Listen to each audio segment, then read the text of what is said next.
नमस्कार मेरे प्यारे भाइयों, मेरे परमात्मा के प्यारे जीवहंसों। मैं बंदी छोड़ से यही अरदास करता हूं कि आप सब मेरे भाइयों का विवेक पहले से ज्यादा और ज्यादा से ज्यादा बढ़ता ही जाए और ऐसी कोई दुविधा ना रहे जो मेरे भाइयों के मन में 1% भी घर कर पाए, क्योंकि संशय ही काल है, दुविधा ही काल है और सारी दुविधाओं से परे होके भक्ति करनी है। उलझाने वाले बहुत आएंगे, एक से एक आएंगे आपके जीवन में, लेकिन आपने विवेक की तलवार से सारे अज्ञान को काटते चले जाना है। एक भी अज्ञान आपके सामने टिक ना पाए। बहुत आएंगे भरमाने वाले, एक से एक आएंगे। जैसा कि मैंने बताया था, 2018 से मैं ये बताता ही आ रहा हूं कि 2020 आते आते बहुत से ऐसे YouTube चैनल आ जाएंगे जो हमारे खिलाफ बोलेंगे। और देखिए, एक से एक चैनल बनते जा रहे हैं, क्योंकि ये पूर्व निर्धारित था कि 2020 में ज्ञान अज्ञान युद्ध होके ही रहेगा और वो हो रहा है। इसके प्रमाण में आगे भी देता रहूंगा सत्संग में, जो ग्रंथों में इस समय के बारे में पूरा विस्तार से बताया गया है कि ऐसा समय आएगा कि धर्म अधर्म ज्ञान अज्ञान का एक ऐसा युद्ध होगा जिसमें असत्य की हार होगी और सत्य की जीत होगी और पूरे विश्व में सत्य का झंडा फहराएगा। सारा विश्व एक झंडे के नीचे आएगा, एक भाषा, एक बोली, एक नाम के नीचे आएगा। तो भाई, वो समय आने ही वाला है और आपने पूरा विवेक लगा के हर चीज को समझते जाना है और समझाते भी जाना है। इस ज्ञान को आगे से आगे फैलाने में आपने भी भरपूर प्रयास करना है। तभी एक दिन ऐसा आएगा कि पूरे विश्व में एक परमात्मा का नाम चलेगा। इसीलिए बोला गया था, जब आएगा बीसम बीसा, ना रहेगा ईसा, ना रहेगा मूसा, राज करेगा जगदीसा। यहां पर ईसा और मूसा सांकेतिक ज्ञान क्या बताया गया है कि जैसे ईसा भी एक शरीर है और मूसा भी एक शरीर है, यानी शरीरों के ज्ञान को त्याग के लोग जगदीश यानी जगत का ईश, जो सारे जगत का एक परमात्मा है, उसको प्राप्त करने के लिए आगे बढ़ेंगे, उसको जीवन में धारण करने के लिए आगे बढ़ेंगे। ये धर्मों की दीवारें, ये धर्मों के बंधन तोड़ के हर जीव सत्य के साथ जुड़ेगा, क्योंकि ये धर्मों की बुनियाद केवल 52 अक्षर हैं। अगर इन 52 अक्षरों को खत्म कर दिया जाए तो सारे धर्मों की दीवारें टूट जाएंगी। ना कोई अपने आप को हिंदू बोल पाएगा, ना कोई मुस्लिम, ना सिख, ना ईसाई, क्योंकि ये सब अलग अलग दिखाई ही इसलिए दे रहे हैं क्योंकि ये 52 अक्षरों के अंतर्गत आ गए हैं। 52 अक्षरों की वजह से ये अपने अपने अक्षर पकड़ के बैठे हैं। मैं तो हिंदू हूं, ही न दू 3 अक्षर पकड़ के बैठे हैं। मैं मुसलमान हूं, मुसलमान 5 अक्षर पकड़ के बैठे हैं। मैं ईसाई हूं, ईसाई 3 अक्षर पकड़ के बैठे हैं। तो ऐसे ही सब अक्षर पकड़ के अपने आप को दूसरों से अलग सिद्ध कर रहे हैं। जबकि कबीर साहब क्या कहते हैं कि तुम्हारा कोई धर्म, कोई जात पात नहीं है।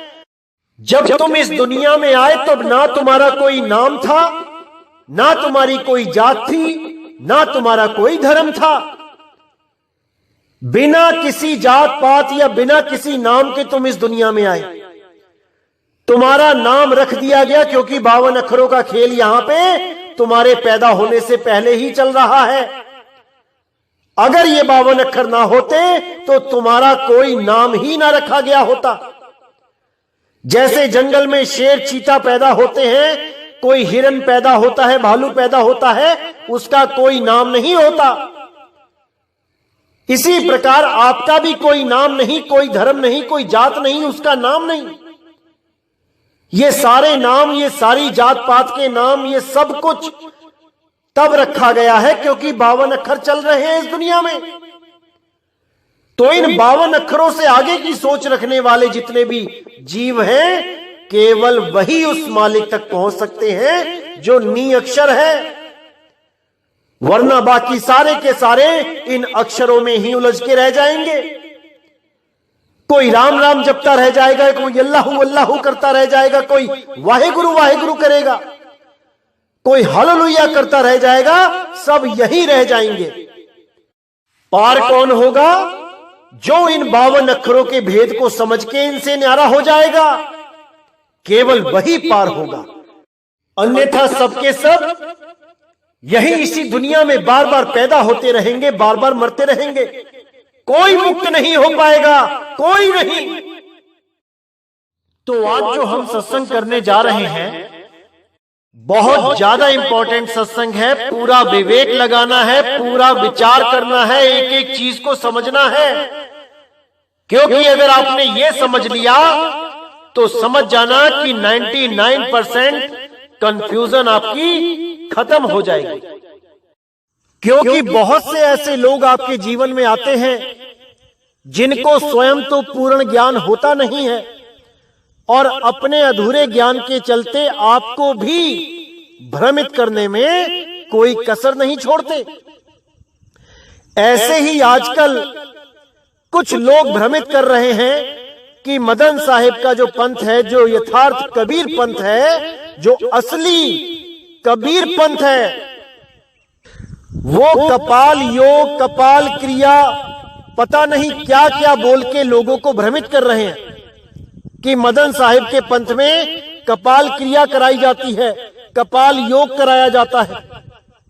अब हंसी भी आती है और दया भी आती है उन लोगों के ऊपर, क्योंकि ये सब मैंने बहुत पहले ही क्लियर कर दिया था, लेकिन वो लोग नहीं समझ पाए। तो आज मैं दोबारा क्लियर कर देता हूं कि क्या होती है कपाल क्रिया, क्या होता है कपाल योग, क्या होती है कपाल भाती। तो सबसे पहले मैं कपाल भाती के बारे में बता देता हूं। कपाल भाती एक प्रकार का प्राण योग है जो आप YouTube पे भी सर्च कर सकते हैं, और बहुत से योग सिखाने वाले बाबा टेलीविजन में भी आते हैं और आपको कपाल भाती का पूरा अभ्यास कराते हैं। इसके द्वारा क्या होता है, हमारे शरीर में जो प्राण वायु की जो एनर्जी है, उस एनर्जी के द्वारा हम अपने शरीर के बहुत से अंगों में प्रैक्टिस करके उनको ठीक कर सकते हैं। कोई बीमारी हो, पेट की हो, कमर की हो, छाती की हो, सांसों की हो, वो काफी बीमारियां कपाल भाती से खत्म हो जाती हैं। उसके बाद जो कपाल क्रिया है वो क्या होती है, उसको अच्छी तरह समझ लें आप लोग। जब हिंदू धर्म में किसी भी व्यक्ति की मौत हो जाती है और जब उसको जलाने के लिए चिता पे रख दिया जाता है, तो उसके सिर पे घी लगाया जाता है ताकि उसका सर नरम हो जाए, और जब अग्नि दे दी जाती है उसके कुछ समय के बाद उसके सिर पे डंडे से प्रहार किया जाता है। डंडा सिर में मार के उसकी खोपड़ी फोड़ दी जाती है। इसको कपाल क्रिया कहते हैं। इसके पीछे भी बहुत गुप्त भेद है, लेकिन जो लोग नहीं जानते हैं वो अच्छी तरह समझ ले कि ये प्रक्रिया क्यों होती है। अब कुछ लोगों ने इसके पीछे के गहरे राज को नहीं जाना और ये एक कुप्रथा घोषित कर दी कि इसका मतलब होता है कि आज से तेरा मेरा रिश्ता खत्म।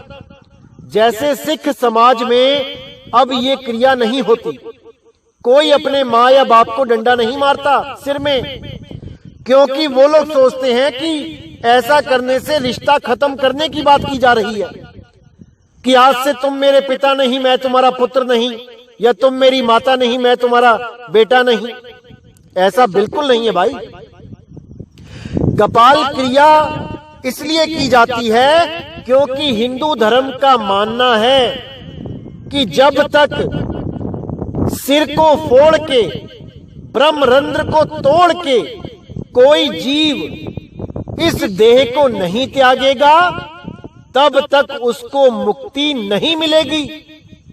वो इसी जन्म मरण में भटकता रहेगा।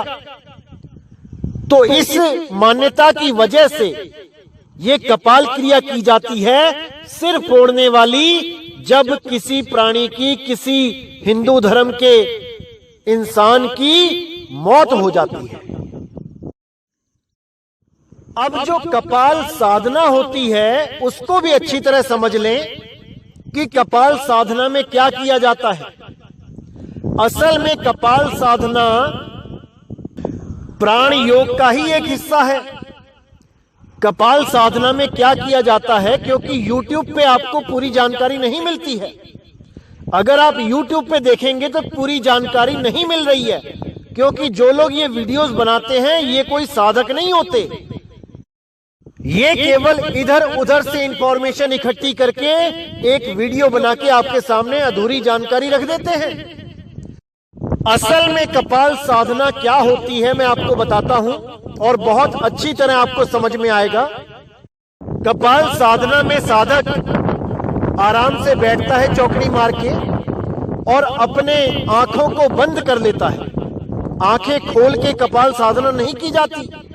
वो आंखों को बंद करके अपने प्राणों की गति को सामान्य करता है और अपने प्राणों को बिल्कुल सहज करके अंतर में चढ़ाई करना शुरू करता है, और धीरे धीरे धीरे इंगला पिंगला सुषुम्ना से होता हुआ ब्रह्मरंध्र तक पहुंचता है, जहां पे 10वां द्वार बताया गया है कि 10वां द्वार ब्रह्मरंध्र ठिकाना है। वहां पर पहुंच के उसकी आखिरी मंजिल यही होती है। 10वें द्वार को तोड़ना ही उसका लक्ष्य होता है, क्योंकि कपाल क्रिया तो मरने के बाद की जाती है, लेकिन असल में ये क्रिया, ये साधना जीते जी करने के लिए बोली गई है वेदों पुराणों में, जिसका चित्र मैं पहले भी दे चुका हूं कई बार सत्संगों में, अगर आपने देखा होगा। नहीं तो मैं दोबारा दिखा दूंगा कि क्या होती है कपाल साधना, कैसे ब्रह्मरंध्र को तोड़ के एक योगी अपने शरीर का त्याग करता है। इसी को 10वें द्वार की साधना भी बोला जाता है, जिसके लिए कबीर साहब ने बोला था, रारंकार खेचरी मुद्रा 10वां द्वार ठिकाना, ब्रह्मा विष्णु महेश्वर तीनों रारंकार पहचाना। 10वें द्वार के नीचे ब्रह्मरंध्र में रारंकार की धुन हो रही है। उसी धुन को 10वें द्वार पर ब्रह्मा विष्णु और महेश जी के द्वारा सारी उम्र सुना गया। सारी उम्र यही साधना करते हुए बिता दी और कपाल को तोड़ के अपने दिव्य लोकों में चले गए। इसलिए बहुत से लोग कंफ्यूज हो जाते हैं कि शायद मदन साहिब के पंथ में भी यही साधना करवाई जा रही है। बिल्कुल नहीं, क्योंकि केवल एक दोहा दिखा के आपको बार बार भ्रमित किया जाता है कि देखो 10वें द्वार की बात कर रहे हैं मदन साहिब के ग्रंथ। कौन सा दोहा दिखाया जाता है? 10वां द्वार गुप्त है, ब्रह्मरंध्र है ठौर, तहवां सुरती लिप्त करो, देह तजो फिर। और इस दोहे को दिखा दिखा के ये साबित करने में लगे हैं कई लोग कि देखो मदन साहिब के पंथ में भी, इस कबीर पंथ में भी 10वें द्वार की साधना करवाई जा रही है, जो ब्रह्मा विष्णु महेश जी ने भी की थी। अरे नहीं भाई, इस दोहे में गुप्त भेद छिपा है, जो केवल एक भेदी सतगुरु ही बता सकता है। अन्य किसी की इतनी सामर्थ्य नहीं जो इस दोहे को खोल सके। तो क्या कहती है वाणी? 10वां द्वार गुप्त है, ब्रह्मरंध्र है ठौर। इसका क्या मतलब है इसका मतलब यह है कि 9 द्वारे तो प्रगट हैं, लेकिन 10वां द्वार गुप्त है। उस 10वें द्वार को कोई नहीं जान पा रहा है। सबके सब शिव नेत्र को, तीसरे तिल को, आंखों के बीच में जो, भौवों के बीच में जो ललाट है, मस्तक है, उसी को 10वां द्वार मान के बैठे हैं। यही भरमजाल है। और कुछ लोग हृदय को 10वां द्वार मान के बैठे हैं, और कुछ लोग नाभि को 10वां द्वार मान के बैठे हैं। क्या कहूं मैं इन लोगों को, अपनी तो समझ से परे हो जाता है कई बार। अरे 10वां द्वार वो होता है जहां से ये जीव इस शरीर को धारण करता है, जहां से वो जीव इस शरीर में प्रवेश करता है। जब दिल भी नहीं था, जब शुक्राणु के रूप में किसी गर्भ में ये जीव जाता है, तब इसके पास दिल भी नहीं था, हृदय भी नहीं था। तब कौन सा द्वार था? 10वां द्वार। जब दिल ही नहीं था तो 10वां द्वार कहां था? कोई विचार नहीं करता। इसीलिए मैं बार बार समझाता हूं कि जब तक पूर्ण ज्ञान नहीं हो जाता, जब तक कहीं पर भी नाम नहीं लेना चाहिए, जब तक सारे कंसेप्ट क्लियर ना हो जाएं, तब तक कहीं भी नाम नहीं लेना चाहिए। इसीलिए बार बार मैं इंतजार करने के लिए बोलता हूं कि अभी 100, 125, 150 सत्संग सुन लो, हर चीज क्लियर कर लो, तब इस पंथ में आके नाम लो भाई। अभी जल्दबाजी मत करो। अभी बहुत से काल के दूत आएंगे जो आपको भरमाने में कोई कसर नहीं छोड़ेंगे। इसलिए आपने हर चीज को अच्छी तरह समझना है। तो क्या कहती है वाणी? 10वां द्वार गुप्त है, ब्रह्म रंध्र है ठौर। यह साफ बता दिया गया कि 10वां द्वार कहां पे है और उसका ठौर कहां है। ब्रह्म रंध्र है ठौर, यानी उसका आखिरी जो हद है वो ब्रह्म रंध्र है। अब आगे ध्यान कहां लगाना है? ब्रह्मरंध्र में लगाना है, या ब्रह्मरंध्र से नीचे लगाना है, या ब्रह्मरंध्र से आगे लगाना है, या और ऊपर लगाना है, या और 8 अंगुल ऊपर लगाना है, 5 अंगुल ऊपर लगाना है, 2 अंगुल पीछे लगाना है, कहां लगाना है? जब तक ये नहीं समझ में आएगा, जब तक ये वाणी कोई समझ ही नहीं सकता। तो साफ बोल दिया कि 10वां द्वार गुप्त है, ब्रह्मरंध्र है ठौर, तहावा सुरती लिप्त करो, देह तजो फिर और। यानी कि जहां गुरुजी भेद बताएंगे वहां पर, यानी 10वें से परे, 10वें पे नहीं, 10वें से पार हो जाना है।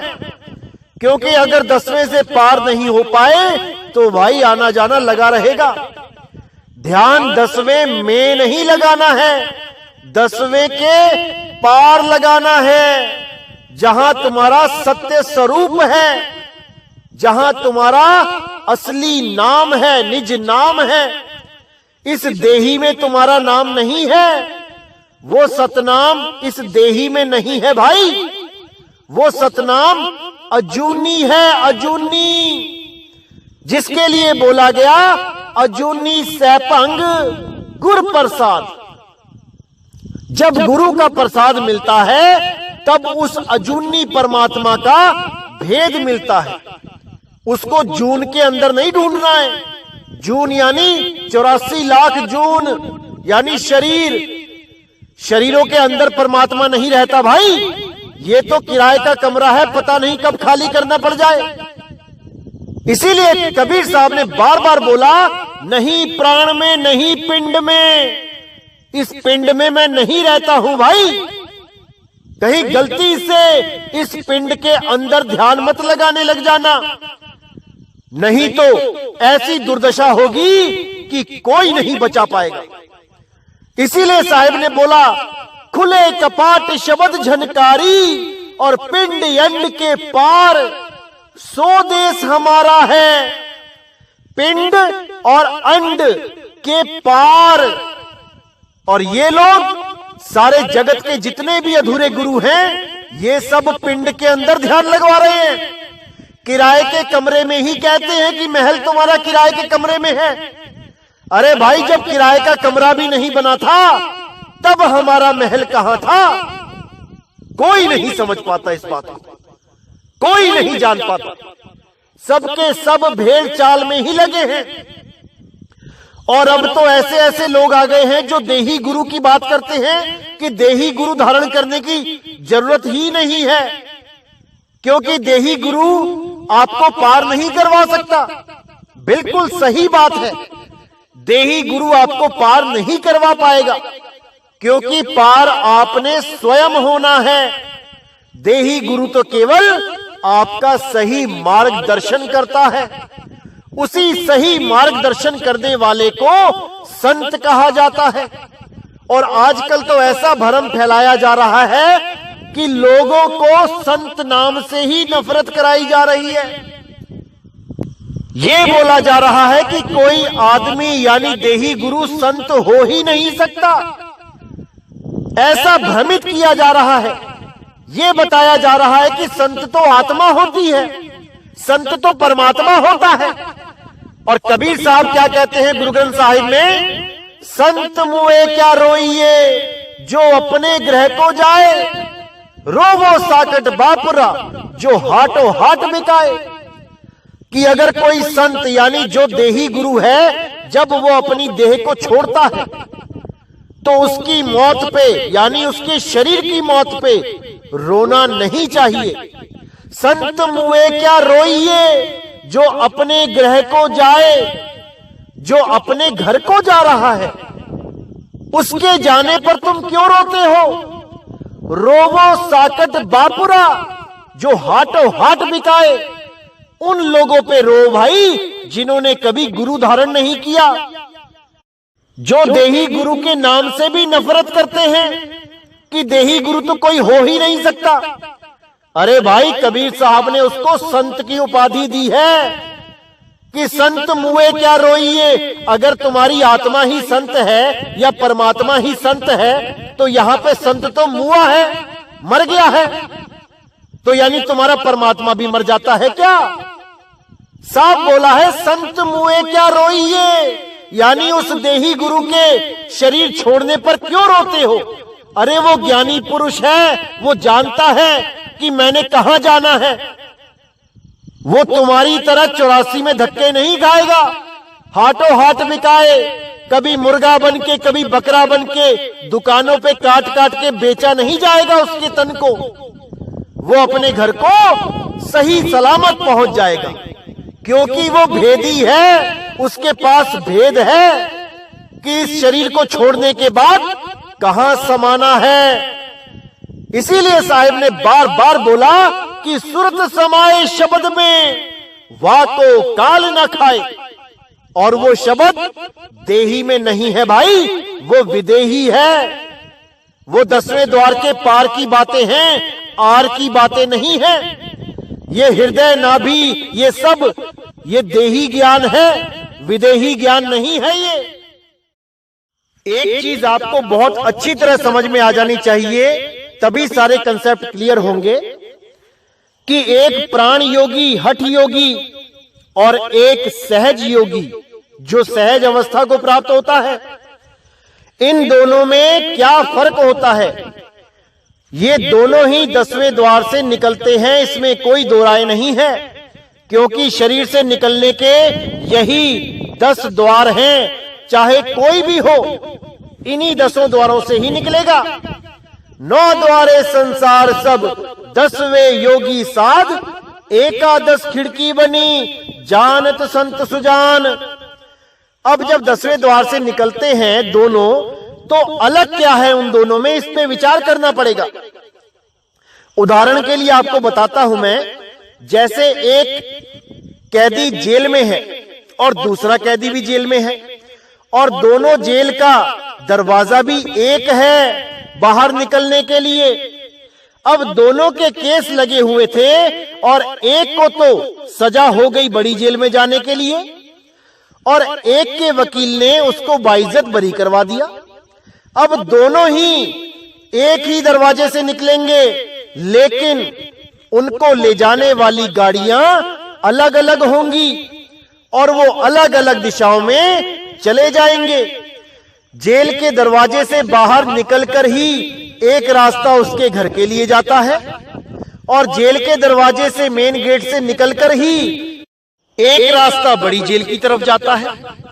तो देखने वालों को यह लगेगा कि देखो दोनों ही एक ही दरवाजे से जा रहे हैं, लेकिन जो भेद को जानता है कि कौन बड़ी जेल में जा रहा है और कौन अपने घर में जा रहा है, वो हर चीज समझता है। इसी प्रकार मैं बार बार बताता हूं कि कपाल क्रिया क्या होती है उसको अच्छी तरह समझ लो, और सहज योग क्या होता है उसको अच्छी तरह समझ लो। कपाल क्रिया 10वें द्वार के नीचे की बात है भाई, और 10वें द्वार को तोड़ के निकलना होता है ऊपर के लोकों में।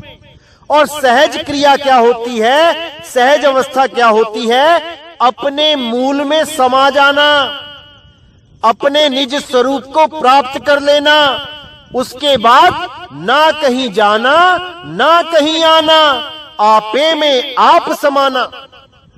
यहीं पर सृष्टि का अंत हो जाता है। अगर सृष्टि का अंत नहीं हो पाया तो भाई दोबारा आना पड़ेगा। तो इसको अच्छी तरह समझना पड़ेगा आपको। तो इसलिए मेरे भाइयों अच्छी तरह समझना है, पूरा विवेक लगाना है, और आने वाले सत्संगों में मैं पूरा क्लियर करता जाऊंगा कि कबीर साहब ने हृदय के बारे में, दिल के बारे में क्या क्या बोला है। जो आपको भ्रमित करते हैं अब और नहीं कर पाएंगे। तो आज का सत्संग मैं यही समाप्त करता हूं और उम्मीद करता हूं कि कपाल योग, कपाल साधना, कपाल भाती से हमारा सहज योग किस प्रकार भिन्न है ये आपको आज समझ में आ गया होगा। अगर अभी भी नहीं समझ में आया है तो आप मुझसे कांटेक्ट कर सकते हैं, आपको हर चीज समझा दी जाएगी। तो इसी के साथ मेरे भाइयों मुझे विदा करें। जय गुरु बंदी छोड़ वैराग साहिब, जय गुरु बंदी छोड़ साधु शरण साहिब, जय गुरु बंदी छोड़ बाबा नानक साहिब, बाबा अंगद देव साहिब, बाबा रविदास साहिब, बाबा धर्मदास जी, पलटू जी, भीखा जी, मेरे सभी संत। जय जय सतगुरु बंदी छोड़ सतगुरु सत्य कबीर साहिब की सदा ही जय हो, सदा ही जय हो। मेरे मालिक की साहिब बंदगी सत ना।